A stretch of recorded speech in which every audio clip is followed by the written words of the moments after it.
할렐루야. 바울과 바나바가 안디옥 회당에서 설교를 하게 되고, 또 오늘 이제 설교를 마치고 떠날 때에 설교를 들은 사람들이 다음 안식일에도 같은 말씀을 전해달라라고 이렇게 부탁을 합니다. 하나님의 나라는 세상이 추구하는 어떤 힘이나 권력의 논리로 확장되는 것이 아닙니다. 하나님의 나라는 말씀과 성령 하나님의 역사로 확장이 됩니다. 오늘 바울과 바나바가 안디옥에서 복음을 전할 때 놀라운 장면이 나오죠. 한편에서는 말씀을 사모하는 사람들이 일어납니다. 또 한편에서는 말씀을 거부하는 사람들이 나타납니다. 심지어 복음을 전하는 종들을 핍박하는 일도 생깁니다. 그런데 아이러니하게도 이 모든 과정 가운데 하나님의 나라, 이 확장은 멈추지 않는다라는 겁니다. 결국 복음은 더 넓은 곳으로 퍼져나가고 더 깊이 스며들면서 하나님의 역사는 계속 되어진다라는 거예요. 오늘 42절의 말씀을 보면 그들이 나갈새 사람들이 청하되 다음 안식일에도 이 말씀을 하라 하더라라고 말씀하고 있죠. 사람들이 바울과 바나바에게 다음 안식일에도 이 말씀을 전해달라라고 이렇게 부탁합니다. 이들이 복음에 집중하기 시작하고 또 말씀을 사모하기 시작합니다. 그래서 44절의 말씀을 보면 다음 안식일에는 온 시민이 거의 다 하나님의 말씀을 듣고자 하여 모였다라고 말씀합니다. 여기에서 중요하게 생각해야 할 것은 예수 그리스도를 전했더니, 복음을 전했더니 말씀을 사모하는 사람들이 생겨났다라는 겁니다. 이것은 성령 하나님의 역사지요. 복음을 전했더니 복음을 진심으로 받아들이는 자들에게 성령 하나님의 역사가 일어나고 그들의 마음을 만지시고 말씀에 관한 사모함을 불러 일으키게 했다라는 겁니다. 말씀이 듣고 싶어집니다. 말씀을 좀 깊이 알고 싶어 합니다. 말씀을 붙잡고 살고 싶습니다. 이것이 하나님의 은혜다라는 거예요. 우리는 자꾸만 하나님의 은혜가 뭐냐? 하나님의 은혜를 받았다. 결론적인 것은 하나님의 말씀을 붙들고 내가 그 하나님의 말씀대로 살아가는 것, 이것이 하나님의 은혜다라는 거예요. 우리의 믿음이 살아있다라는 증거 중에 하나가 뭐냐? 말씀을 향한 사모함이에요. 말씀을 듣고 싶은 마음이 내 안에서 생기고, 말씀을 읽고 싶은 마음이 막 내 마음속에서 생겨나고, 말씀을 통해 하나님은 나에게 무슨 음성을 들려주실까 깊이 묵상하는 그 마음, 그것은 성령 하나님이 주시는 마음이다라는 거예요. 이 마음이 불같이 일어나는 사람은요, 예수 그리스도를 향한 믿음이 살아있다라는 증거다라는 거죠. 그러면 왜 초대교회가 그렇게 핍박 가운데서도 부흥의 역사를 그들이 이루어 갔을까? 그들이 어떤 프로그램들을 잘 계획하고 그것을 성공적으로 잘 마쳤다고 해서 거기에 부흥이 일어난 것일까? 그렇지 않아요. 말씀을 사모하는 사람들이 있었기 때문에 부흥이 일어났다라는 거예요. 지금도 좀 그런 것 같아요. 예전에 우리나라가 복음이 들어오고 계속적인 어떤 복음의 부흥의 역사들이 막 일어났을 때 많은 사람들이 다 말씀을 듣기 위해서 찾아왔어요. 그리고 말씀을 들을 때 그 말씀이 3시간, 4시간, 5시간씩 말씀이 전해져도 누구 하나 지루해하는 사람이 없었다라는 거예요. 그런데 지금은 30분, 40분만 말씀 전해도 힘들어해요. 왜 이렇게 오래 전하는 거예요? 좀 짧게 해달라는 거예요. 그리고 부흥회를 해도요, 요즘에는 예전에는 새벽에 하고 오전에 하고 저녁에 하고 막 3박 4일을 그렇게 했는데 지금은 그냥 저녁 시간에나, 그리고 토요일에 맞춰서 오전에 저녁에 이렇게 요즘에는 부흥회도 해요. 그만큼 어떤 말씀을 사모하는 그런 마음들이 많이 식어진 것 같아요. 초대교회는 말씀을 사모했을 때 그곳에 부흥이 일어났다라는 거예요. 우리에게도 말씀을 사모하는 마음이 회복되기를 바랍니다. 말씀을 그냥 의무감으로 듣는 것이 아니라, 한 귀로 듣고 한 귀로 흘려보내는 것이 아니라, 말씀을 좀 생명처럼 우리가 생각하고 사모하는 마음으로 우리가 그 말씀을 들을 때 거기에 하나님의 음성이 우리의 마음에 울려 퍼지리라 믿습니다. 45절의 말씀을 보세요.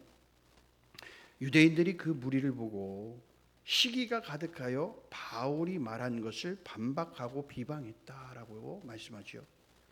같은 말씀을 들었는데 엇갈린 반응이 지금 나오고 있어요. 어떤 사람들은 말씀을 듣고 은혜를 받아서 말씀의 사모함으로 나와요. 그런데 어떤 사람들은 마음이 완악해져요. 그리고 반박하고 비방해요. 왜 이런 일들이 일어날까? 문제가 거기 말씀에 있었을까? 그렇지 않아요. 듣는 자의 마음이라는 거예요. 겸손히 마음으로 말씀을 받아들이면 그 말씀은 하나님께서 나를 향한 사랑의 속삭임으로 들린다라는 거예요. 그러나 교만한 마음으로 말씀을 들으면요, 자신을 질책하는 말로, 때로는 나한테 상처 주는 말로 듣게 된다라는 거죠. 결국 말씀이 귀에 들리지 않아요. 들으려 하지도 않아요. 결국 말씀을 거부하게 된다라는 겁니다. 제가 예전에 면접 보러 갔는데 어떤 장로님이 그런 이야기를 하시는 거예요. 저한테 질문을 해요. 성도님들이 여기 와서 앉아 있는데 어떤 분이 은혜를 못 받고 돌아갔대요. 그럼 누구 책임이에요? 그 이야기를 했다라는 것은 목사의 책임으로 돌리려고 하는 것 같아요. 그 질문 자체가. 그래서 제가 얘기했어요. 장로님, 은혜는 목사가 주는 것이 아닙니다. 은혜는 하나님이 주시는 거예요. 그분이 은혜를 못 받고 돌아갔어요. 그럼 나머지 분들도 다 은혜를 못 받고 돌아갔습니까? 그럼 은혜를 받고 돌아간 분들은 어떻게 은혜를 받고 돌아갔고, 그럼 그 은혜는 누가 준 겁니까?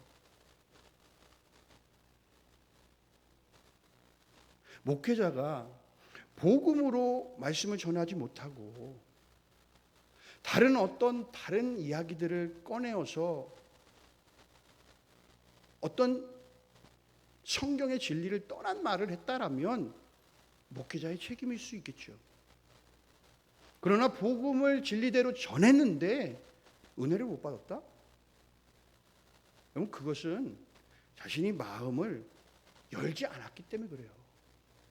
하나님의 말씀을 사모함으로 들으려 하지 않았기 때문에 그래요. 오늘 하나님의 말씀을 사모함으로 듣는 자들에게는 다 하나님의 은혜가 임했다고 오늘 이야기하고 있습니다. 그래서 그들이 영생함을 얻었다라고 이야기하는 거예요. 오늘 유대인들은요, 오랫동안 하나님을 믿는다고 말했는데 실제로 자기 의를 붙잡고 살았어요. 자기 의. 그래서 예수 그리스도의 복음을 받아들이지 못했다라는 거죠. 믿음 생활을 오래 했다고 해서 무조건 은혜 받는 거냐? 그렇지 않아요.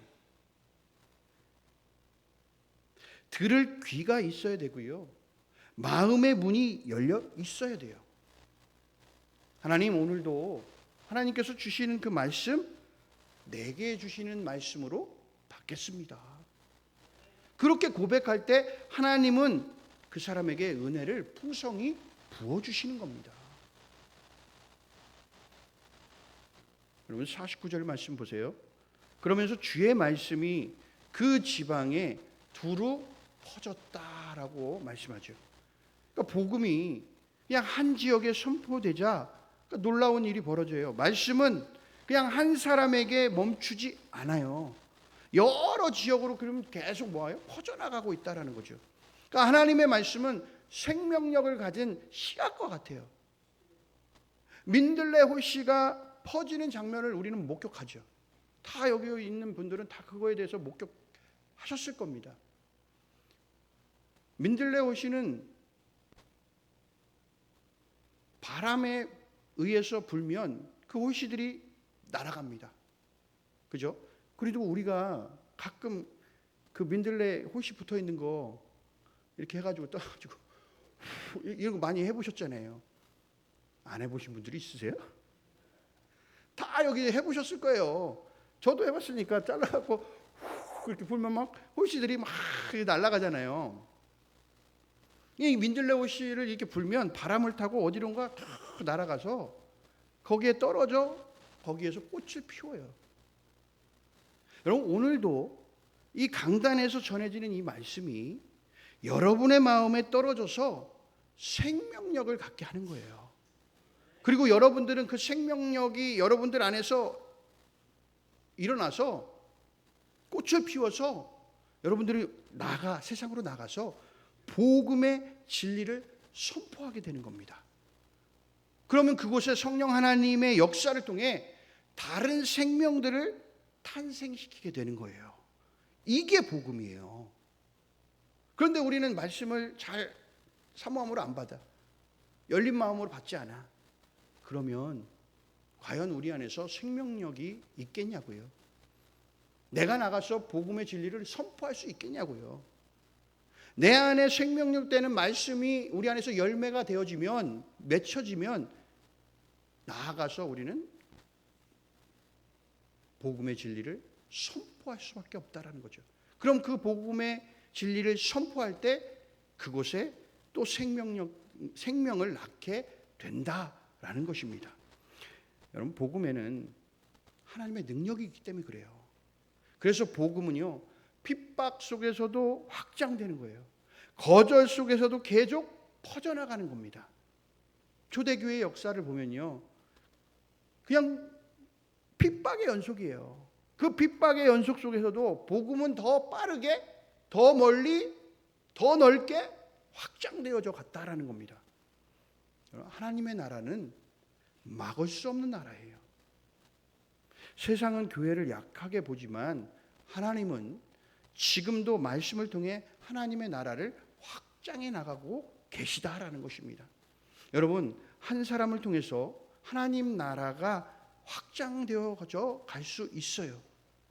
여러분의 가정에서 여러분의 직장에서 또 여러분이 살아가는 삶의 그 자리에서 복음이 흘러갈 때 하나님의 나라는 계속해서 확장되어져 나간다라는 겁니다. 오늘 50절 말씀 보세요. 유대인들이 경건한 귀부인들과 그 시내의 유력자들을 선동해서 바울과 바나바를 박해하게 하여 그 지역에서 쫓아냈다. 유대인들이 경건한 귀부인들과 성 안의 유력자들을 선동해서 바울과 바나바를 핍박하여 그 지역에서 쫓아내요. 복음을 전하는 사람들에게 핍박이 일어나요. 이게 초대교회에 그냥 반복적으로 일어났던 일들이에요. 그러니까 복음이 전파될 때는 항상 두 가지 반응이 일어납니다. 어떤 사람은 복음을 받아들여서 구원을 받아요.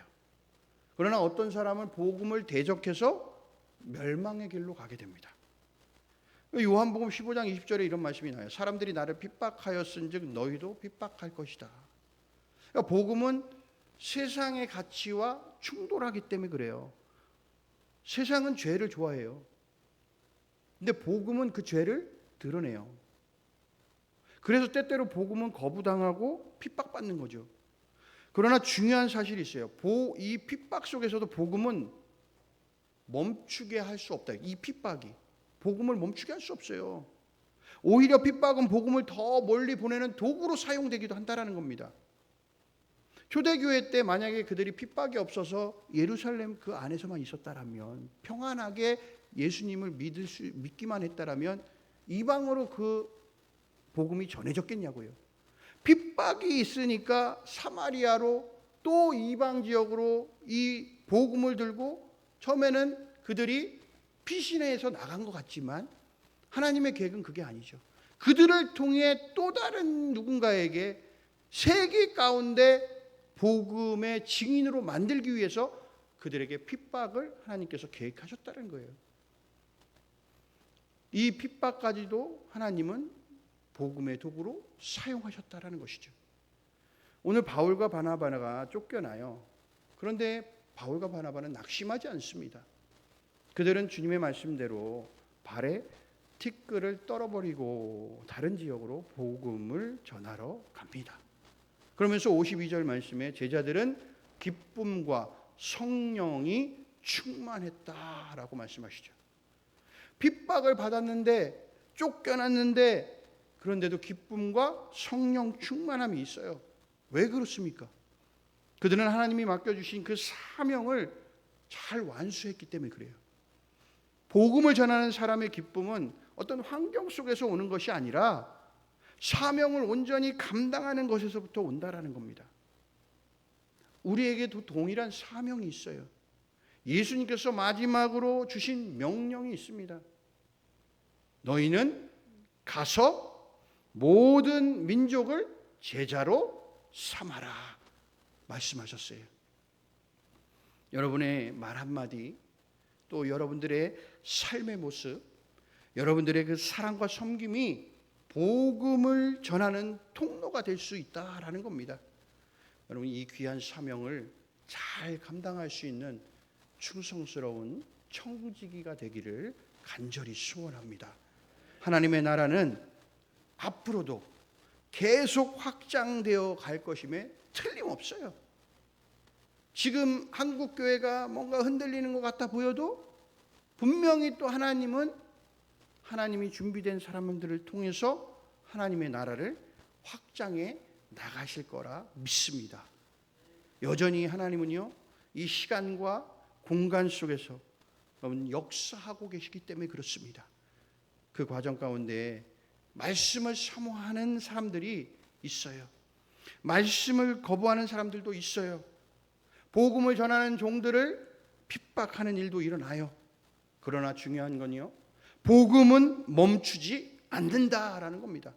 하나님의 나라는 계속 확장되어 갈 것이다 라는 겁니다.